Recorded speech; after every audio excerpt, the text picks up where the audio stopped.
Right now, the Texas State House is deciding whether or not to pass a bill that would mandate every classroom in the state of Texas to display the Ten Commandments.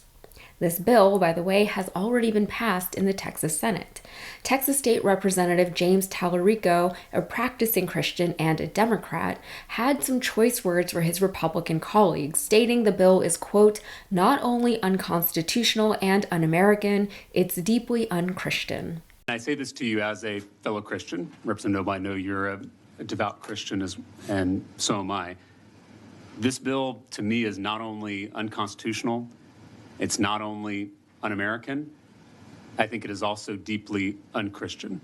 And this exchange goes on for quite some time, with Talarico raising some good points, in my opinion, and getting nonsensical and or dismissive responses in return. Among the points raised, he asked why children need to be reminded not to kill or commit adultery while they're in school. My concern is instead of bringing a bill that will feed the hungry, clothe the naked, heal the sick, we're instead mandating that people put up a poster. I'm going to go a different direction than I think you're trying to lead me. He also asked why rainbows in classrooms are considered indoctrination, but this is not. Do you believe schools are for education and not indoctrination? Absolutely. I guess what I'm trying to figure out is why is having a rainbow in a classroom considered indoctrination and not having the Ten Commandments in a classroom? Is that a question? Yes. I am not arguing another poster. I'm arguing that the Ten Commandments are represented in our earliest education system. He asks why these Republicans are so incapable of empathy. He calls out these Republicans for essentially being Christians in name only. Chinos? Can we call them that? He quotes scripture in an effort to fight fire with fire. He condemns idolatry, even though the way Christianity is practiced, even outside of this particular context, feels a lot like idolatry.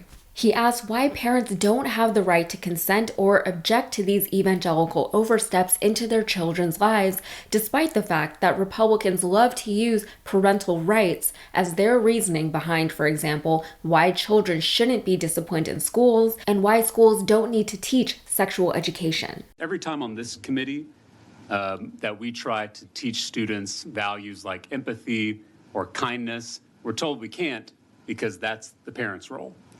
Every time on this committee that we try to teach basic sex education to keep our kids safe, we're told that's the parents' role. But now you're putting religious commandments, literal commandments, in our classrooms, and you're saying that's the state's role. Why is that not the parents' role?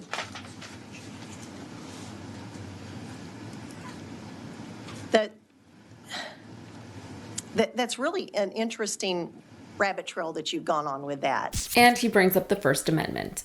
I am tired of talking about these evangelicals who keep trying to invade my life with their most unwelcome impositions. I am tired of pretending to respect their beliefs when their beliefs tell them that I and others like me are less than. However, there is a distinction that needs to be made. I still respect their right to believe the things they believe. The distinction is the right to believe versus the belief itself. I can't control what someone thinks, feels, or believes. I can't control what lives in someone else's heart or mind. And honestly, most of the time, that's fine. You do you and I will do me. We should still theoretically be able to share space together. We've done it before. I feel like it used to be a thing where people from different backgrounds can learn about others' beliefs and cultures and practices and find them to be interesting or even educational. It used to be a thing where people from other backgrounds could even partake in the spiritual and cultural practices of their friends. That was respect. But when we have people in government talking about how non-Christians are possessed by demons, as if that's a fair and valid point, that's totally not racist or xenophobic or dehumanizing or bigoted. When you have people justifying said racism, xenophobia, and bigotry with a book that has more than questionable authority, validity, and credibility, that is where you lose me. On top of all of that, the thing that bothers me more about what's currently happening in my home state is the fact that we are wasting so much time and energy with these idiotic debates in government. Just govern. That is what all of you are there to do. I don't care how Christian you are, I shouldn't have to. The kids aren't all right. They are dying in schools. They're overwhelmed with social and political anxiety. They're dropping out. Do something about that. All right, let's end with something that's kind of good. I don't know if you guys watched the show Abbott Elementary, but it's about a public school in Philadelphia with teachers that are trying to do right by their students despite having to deal with bureaucracy, a lack of funding, incompetent leaders, etc. The usual. The show has garnered a lot of acclaim because I think people need to see good people trying to do good things, for their own sanity. That's why I watch Bob's Burgers and The Great British Baking Show. I just want to see nice people doing untriggering things sometimes. But teachers in an actual school in Nelsonville, Ohio, are literally doing the most when it comes to protecting the mental health of their students. They're trying everything because if Texas is any indicator, legislators and public leaders are not.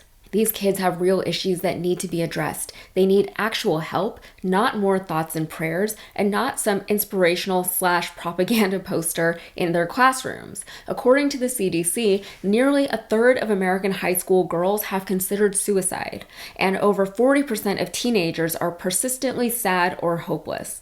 And this all manifests in more students being absent from classrooms, more fights and outbursts in schools, and students giving up on assignments without ever completing them. The end result is students falling further and further behind whatever already low benchmarks have been set for them. To combat this, thankfully, over 2/3 of American schools have increased mental health services since the start of the pandemic.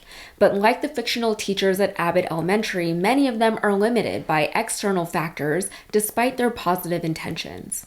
So they do what they can. In Nelsonville, teachers have tried making home visits, donating groceries to families, offering therapy sessions to students, bringing in animals to interact with the kids, adjusting curriculums, and playing music for the kids and encouraging them to dance and move their bodies.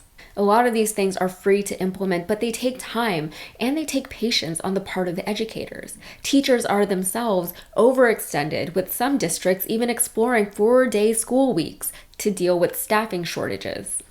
But kids aren't going to learn if they don't feel safe or if they're overwhelmed with depression, nihilism, and feelings they may not understand. They need and deserve real solutions to their problems because they didn't create these situations. And for as much as the Republican Party claims to care about the kids, they could consider actually helping and supporting them and listening to them. All right, that's it for me. If you got anything out of this, please like and subscribe, and be sure to follow me on Instagram and TikTok.